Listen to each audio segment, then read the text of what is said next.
उठाओ बाइबल को और बोलो, जो कुछ मैं सुनूंगा आज मैं सेम नहीं रहूंगा। ऊंची आवाज में अंगीकार करो।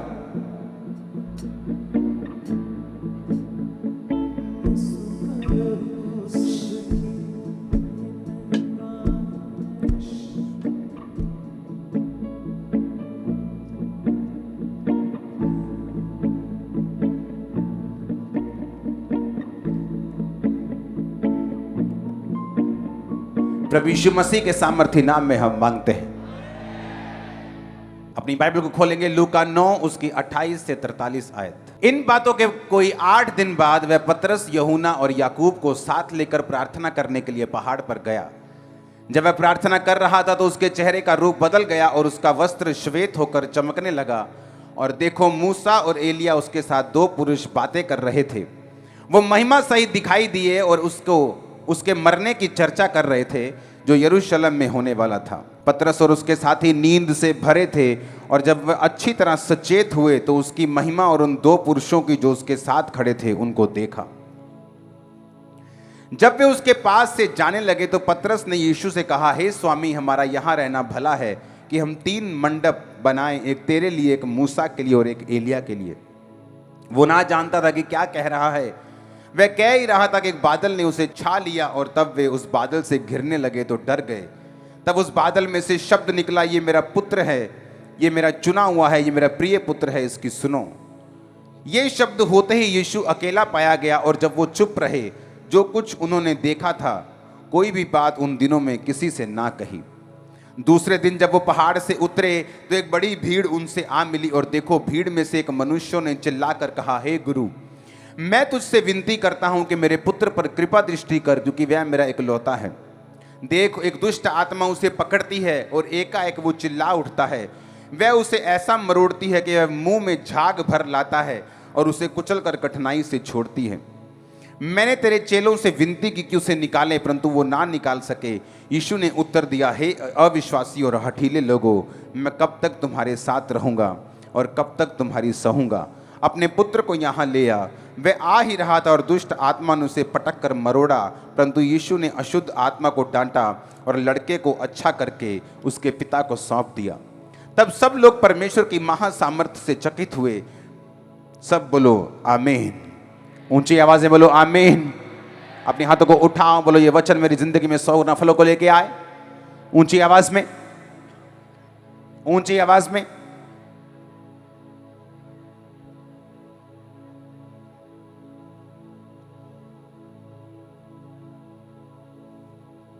प्रभु यीशु मसीह के सामर्थी नाम में हम मांगते हैं।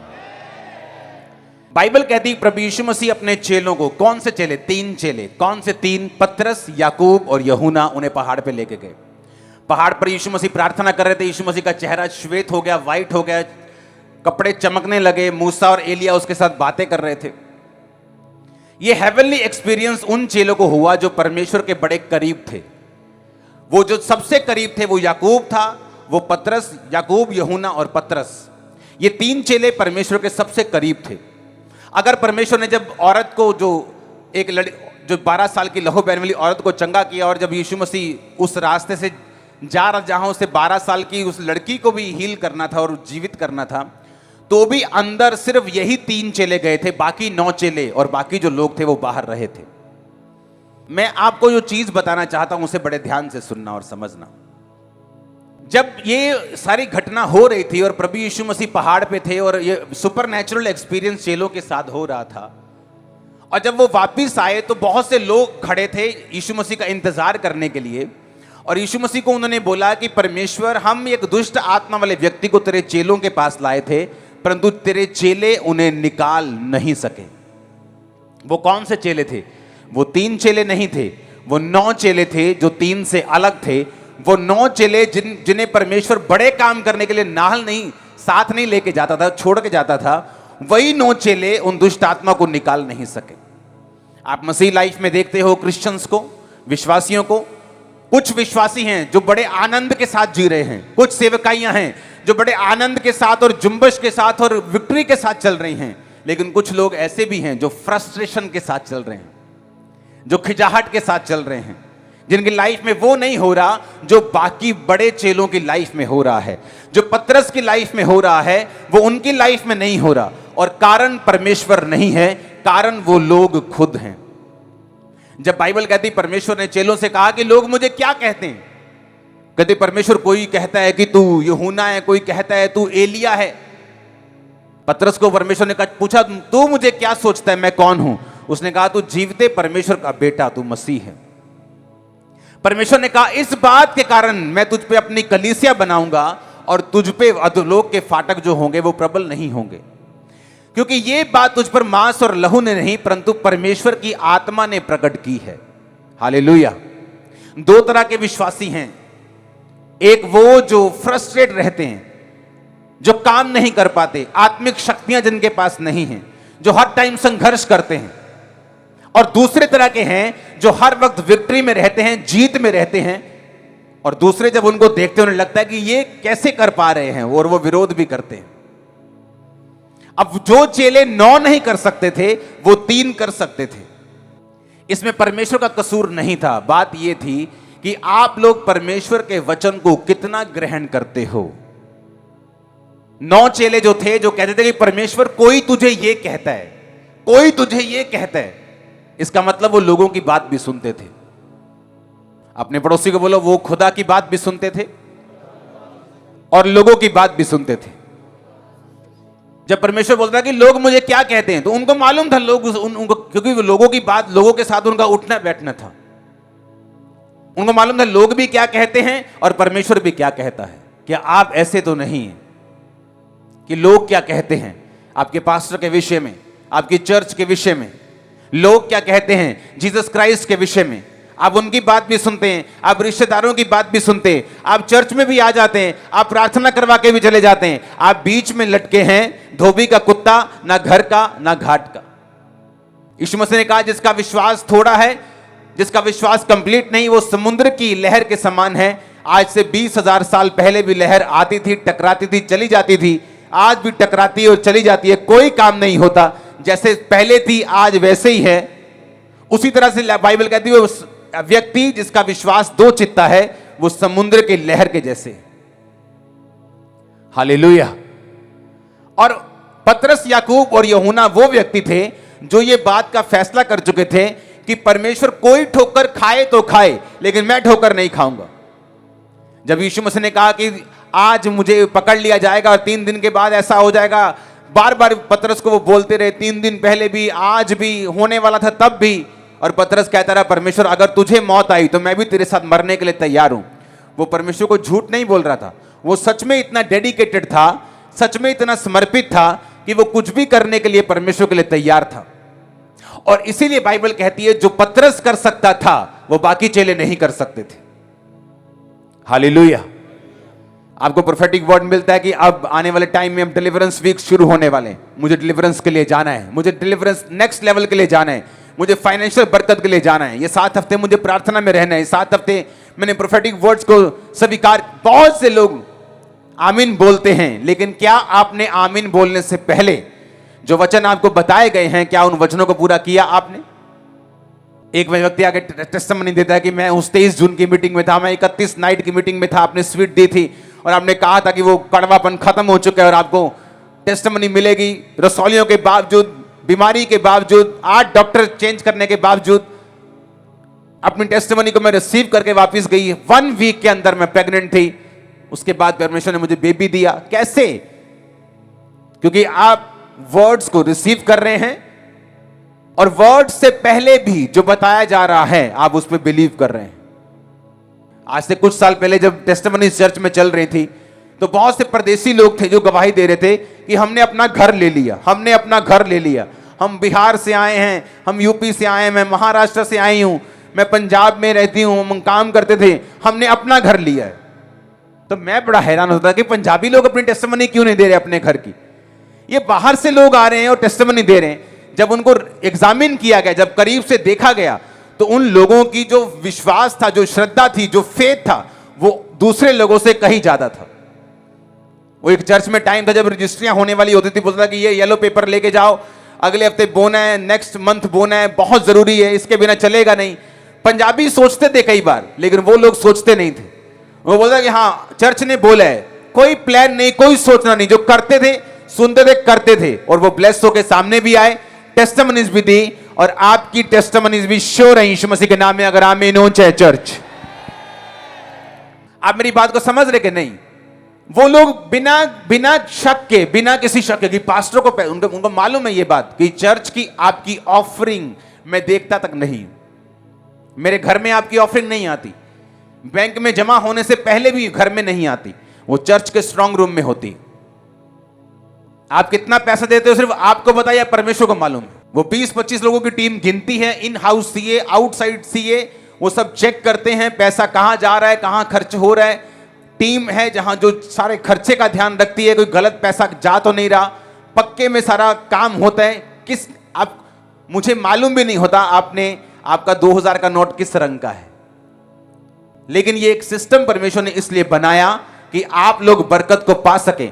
मैंने लोगों को देखा है अपने कर्जे के लिए प्रार्थना करना कि परमेश्वर मेरे कर्जे से मुझे आजाद कर, और 10 साल से प्रेयर कर रहे हैं। वो जो टाइथ बोते हो, नहीं, आप कभी भी कर्जों से फ्री नहीं हो सकते, क्योंकि बाइबल कहती है परमेश्वर ने एक स्ट्रक्चर बनाया, एक वचन का स्ट्रक्चर बनाया, एक सिस्टम बनाया, उस सिस्टम के बाहर बरकत नहीं है। अगर आप लोगों की भी सुनेंगे, अगर आप दिमाग की भी सुनेंगे, आप वो नहीं ले सकते जो परमेश्वर आपको देना चाहता है। इमेजिन करो वो 9 चेले जो चंगा नहीं कर सके, कितनी फ्रस्ट्रेशन में होंगे, क्या सोच रहे होंगे, लोग उनको कैसी कैसी बातें बोल रहे होंगे। लेकिन जो 3 चेले थे जो वो कर पा रहे थे, वो 9 नहीं कर पा रहे थे, क्योंकि वो 3 चेलों का ध्यान सिर्फ यही था कि परमेश्वर ने मुझसे क्या कहा है, मेरे पास्टर ने मुझसे क्या कहा है, मेरे अगुए ने मुझसे क्या कहा है, ना कि लोग क्या कहते हैं, ना कि दिमाग क्या कहता है, ना कि सेंस क्या कहती है, क्या ना कि दूसरे सेवक क्या कहते हैं। बहुत सारे पंजाबी जी कहते बोतिया घरां दा परोना भुखा रह जांदा। हां, जिस तरह पिता एक है, परमेश्वर एक है, चर्च भी एक होना चाहिए, जिसको आप सुनते हैं वो भी एक होना चाहिए, ताकि आपकी लाइफ में जो परमेश्वर का वर्ड है आप उसे कंप्लीटली बिना किसी शक के रिसीव कर सकें, ताकि आप ही की लाइफ में काम हो और आप बड़े कामों को देख सकें। आमीन। अब वो 9 चेले वो कर पा रहे थे जो नहीं कर पा रहे, जो 2-3 चेले कर पा रहे थे।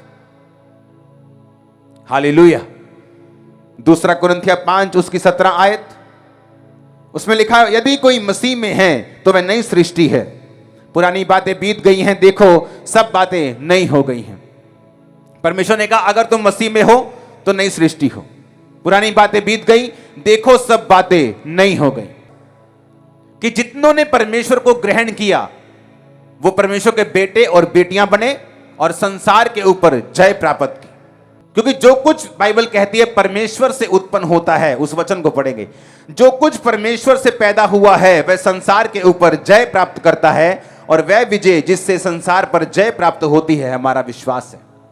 परमेश्वर कहता है कि जो कुछ मुझसे पैदा होगा संसार के ऊपर जय प्राप्त करेगा, क्योंकि जीसस क्राइस्ट ने कहा था संसार से तुम्हें कलेश होता है। ताना कौन मारता है? कौन मारता है? स्वर्गदूत मारते हैं, परमेश्वर मारता है कि रिश्तेदार मारते हैं, संसार मारते हैं? हां, वो फेसबुक पे नेगेटिव कमेंट्स आपकी फोटो के नीचे कौन लिखता है? संसार। जब कोई फेल हो जाता है तो रिश्तेदार ताना मारने के लिए आते, जान के पूछने आते, कौन है वो? संसार। यीशु मसीह ने कहा संसार से तुम्हें कलेश होता है, पर ढाढ़स बांधो, मैंने संसार को जीत लिया है। तुम संसार में रहते हो पर संसार के नहीं हो, मैंने संसार को जीत लिया है, और अगर कोई मुझसे पैदा हुआ है वो भी इस संसार के ऊपर जय प्राप्त करेगा। जो कोई मसीह में है वो नई सृष्टि है। अब हुआ क्या? अब मान लो आप कहते हैं एक व्यक्ति जिसके ऊपर कर्जा है, बहुत कर्जा है उसके ऊपर, जिस दिन वो मसीह में आया बाइबल कहती है वो नई सृष्टि है, पुरानी बातें बीत गई। तो मैं एक क्वेश्चन करना चाहता हूं, क्या उसका कर्जा खत्म हो गया? बोलो, जो बैंक से लोन चल रहा था वो खत्म हुआ कि नहीं हुआ? आवाज नहीं आई मेरे को। नहीं हुआ ना? किस्तें तो जा रही है कि नहीं जा रही?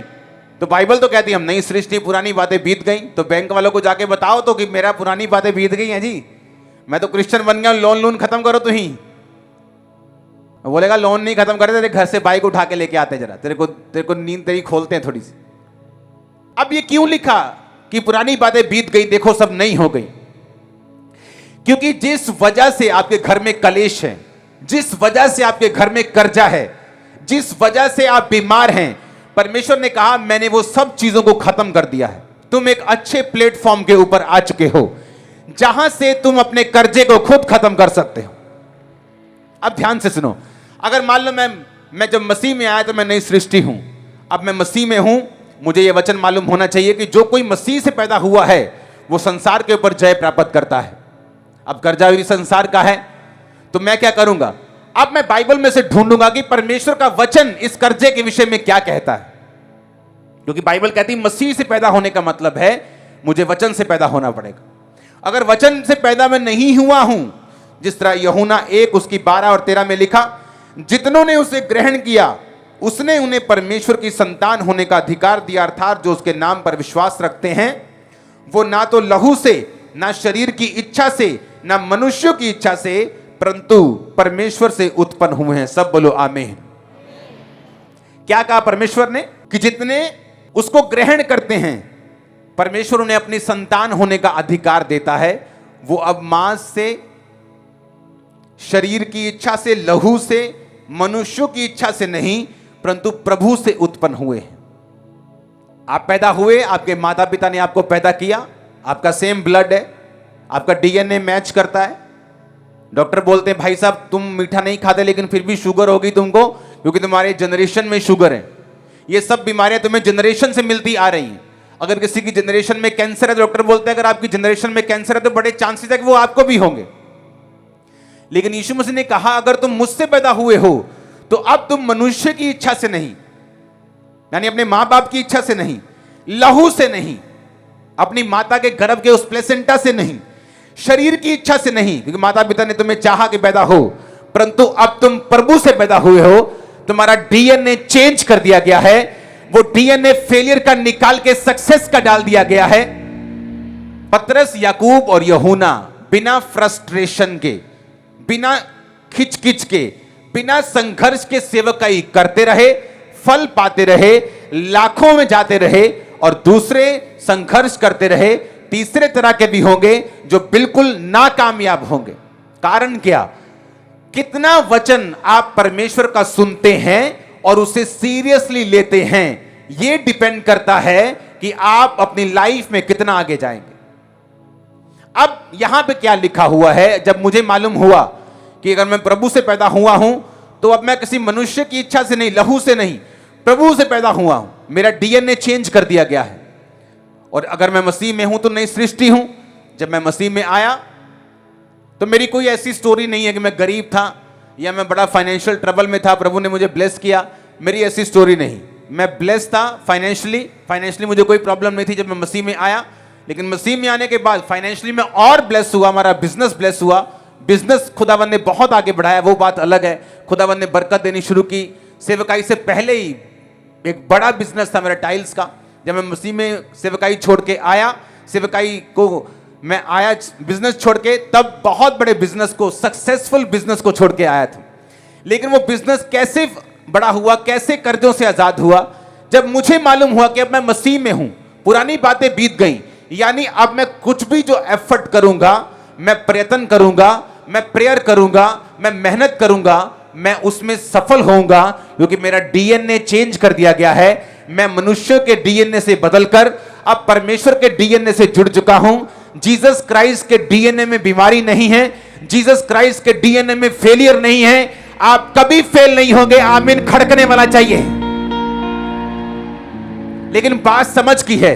पतरस, याकूब और यूहन्ना को समझ आ गई कि ये भाई, ये मसीह है, ये खुदा का बेटा है।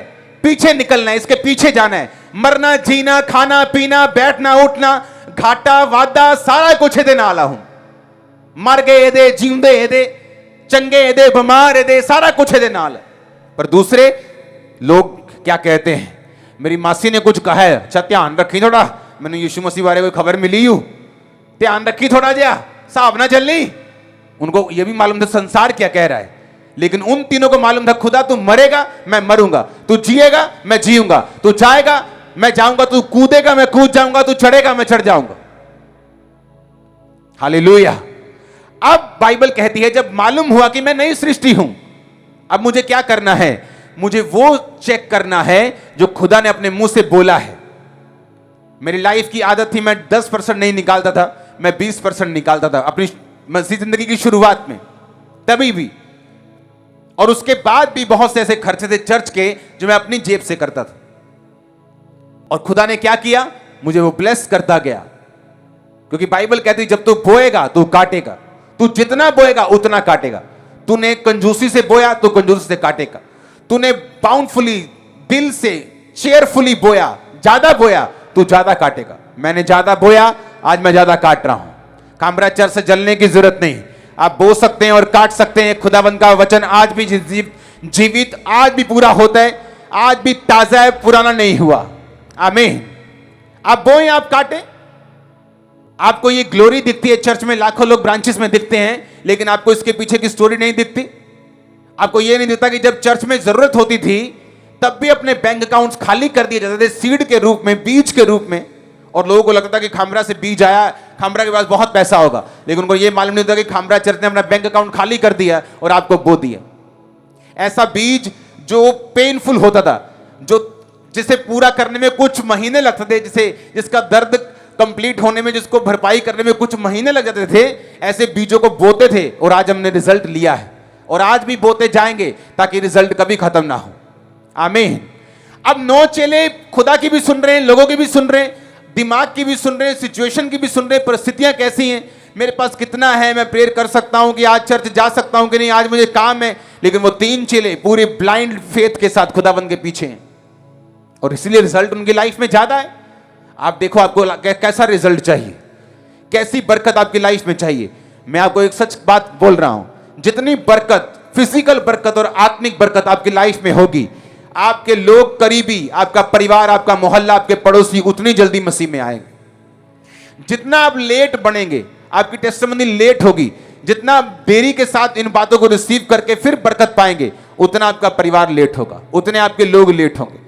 क्योंकि जो बरकत है ये परमेश्वर की ओर से है, ये शैतान की ओर से नहीं।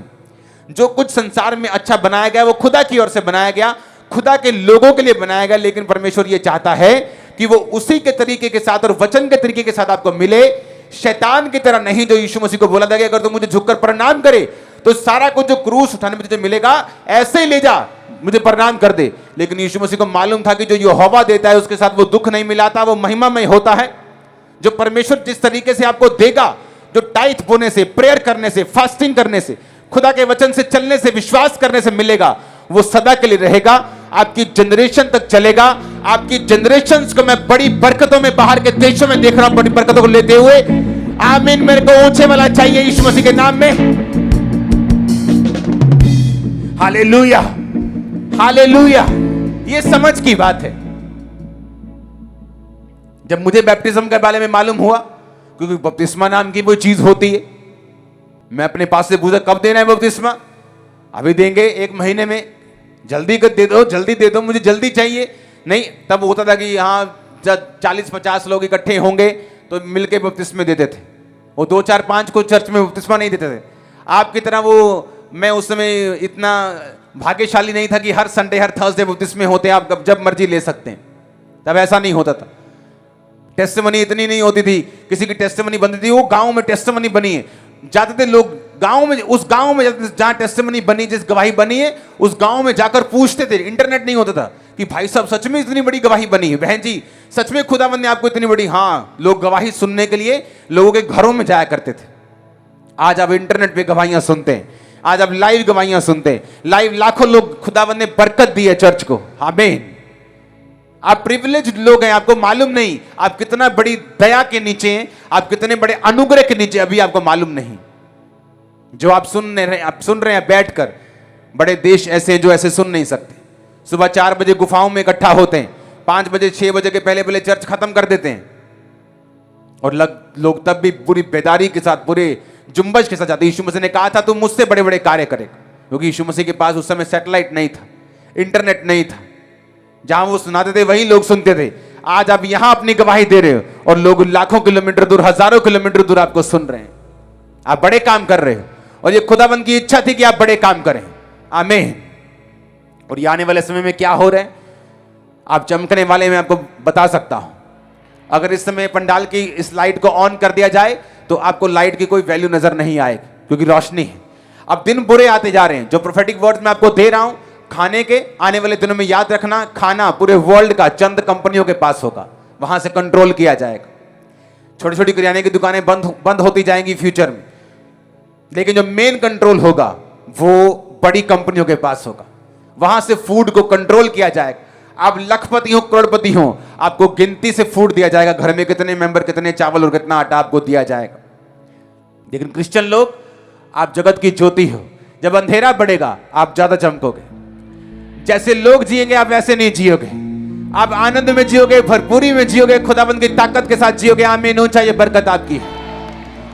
अब फैसला आपके हाथ है। आपको 9 चेलों की तरह बनना है, हिसाब से चलना है, देख के चलना है कि हाँ जेब अलाउ कर रही है, टाइट दे दें, इस महीने खर्चा ज्यादा हो गया नहीं देना, आज मेरा टाइम अलाउ कर रहा है मैं चर्च में जाऊं, आज मुझे ज्यादा काम आ गया चर्च में नहीं हूं।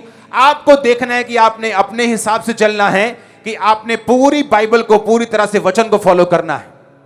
परमेश्वर आपको चॉइस देता है। आप धीरे धीरे बढ़ सकते हैं, आप जल्दी बढ़ सकते हैं, आप बहुत आगे जा सकते हैं, आप एक जगह पे सेटिस्फाइड होकर रुक सकते हैं। आपकी ये अपनी चॉइस है, परमेश्वर की चॉइस नहीं। उसने आप पर छोड़ा। जितना बढ़ना चाहते हैं, जितनी बरकत पाना चाहते हैं, जितना आगे जाना चाहते हैं, ये मसा परमेश्वर ने आपको दिया है। हालेलुया। अब ये आपको समझ होनी चाहिए कि मैं नई सृष्टि हूं, क्योंकि परमेश्वर ने मुझे एक नया प्लेटफॉर्म दिया है। मैं एक बेटर जगह के ऊपर हूं। अब मैं यहां से अपने कर्जों से आजाद हो सकता हूं। मैं आपको चैलेंज करता हूं। आपकी लाइफ में कर्जा है, आप खुदावंद के वचनों में आप टाइट को बोना शुरू करो, आप प्रेयर में जाना शुरू करो। मैं कहता हूं, मैं चैलेंज करता हूं, कर्जे के चीथड़े हो जाएंगे दिनों में, मैं आपको बता रहा हूं। लेकिन विश्वास नहीं, हमें लगता है पैसों से कर्जा उतरेगा। वो पैसों से नहीं, वो दया से उतरेगा। हालेलुया। और इसीलिए पतरस, याकूब और यूहन्ना ज्यादा ब्लेस्ड थे।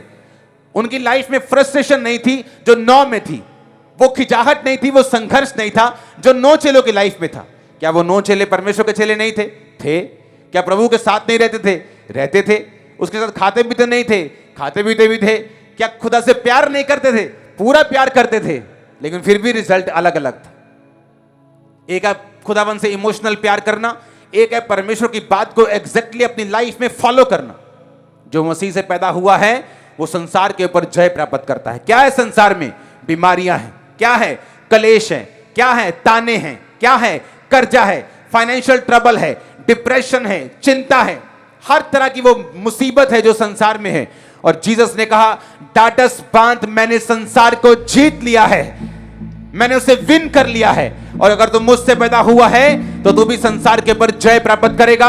आज आपका परिवार और आप इस मसे को जय के लेके जाएं। और आमीन ऊंचा बोलकर इस मसे को रिसीव करके वापस जाएंगे। और मैं यीशु मसीह के नाम के आपकी लाइफ के ऊपर घोषणा करता हूं, ये विक्ट्री का मसा आपकी लाइफ में, आपके परिवार के ऊपर बोलेगा यीशु मसीह के नाम में। आमीन ऊंचा। Hallelujah, hallelujah, hallelujah. खुदावंद का मसा आज आपके ऊपर है चर्च। मैंने कहा खुदावंद का मसा आज आपके ऊपर है चर्च। Hallelujah, hallelujah. आज से एक नियम बनाना है कि अगर मैं धीरे धीरे चलूंगा, वचनों को पूरा करने में टाइम लगाऊंगा, तो मैं 9 चेलों की कैटेगरी में हूं। खुदा प्यार भी करेगा, बचा के भी रखेगा, लेकिन वो विक्टोरियस लाइफ, जो एक ड्रीम लाइफ, जिसे ड्रीम के रूप में लोग देखते हैं, उसे पाना मुश्किल हो जाएगा। आप पूरी इंस्ट्रक्शंस को फॉलो करते जाएंगे और मैं आपको बता रहा हूं, डिलीवरेंस आपके पास होगी। आप पूरी तरह से डिलीवर होंगे। आमीन ऊंचे वाला चाहिए चर्च। वो बार बार वीजा अप्लाई करना और ना मिलना, आपको डिलीवरेंस की जरूरत है। एक लेवल पे आके चर्च का स्टक हो जाना, डिलीवरेंस की जरूरत है। डिलीवरेंस सिर्फ दुष्ट आत्माओं से नहीं होती, आपके मेंटल लाइफ में भी होती, घर में भी होती, पति पत्नी के बीच में भी डिलीवरेंस चाहिए आपको, बच्चों में भी डिलीवरेंस चाहिए आपको। अपनी लिमिटेशन से आजाद होने के लिए एक लिमिट तक ही आप बढ़ पाते हैं। अगर उससे बड़ा कोई काम करने जाते हैं, अटैक हो जाता है, उसके लिए आपको डिलीवरेंस चाहिए। और ये 7 हफ्ते आपको लॉन्च कर देंगे यीशु के नाम में नए हथियार के रूप में। आप आगे बढ़ने जा रहे हैं। आमीन ऊंचा, ये बरकत आपकी है। आमीन। कितने वचनों को समझ रहे हैं? अपने पड़ोसी को बोलो, वचन पूरा करने में देरी मत करना, क्योंकि वो तेरी बरकत में देरी करेगी, तेरी डिलीवरेंस में, तेरे छुटकारे में देरी करेगी। जैसे वचन मालूम हो उसको पूरा करना, तो बरकत का हकदार होगा। आमीन बोलो एक बार ऊंची आवाज में, आमीन बोलो ऊंची आवाज में।